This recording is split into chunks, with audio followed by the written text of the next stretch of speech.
In this video, I am going to talk about grouped frequency distribution. As for example, consider the following marks out of 50 obtained in mathematics by 60 students of class 8. Sometimes we have to deal with a large data. If we make a frequency distribution table for each observation, then the table would be too long. So for convenience, we make group of observations say 0 to 10, 10 to 20 and so on, and obtain a frequency distribution of the number of observations falling in each group. So if we read the data and tally, we get this, and the corresponding frequencies are 2, 10, 21, 19, 7 and 1.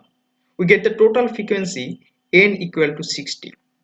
Data presented in this manner is said to be grouped, and the distribution obtained is called group frequency distribution.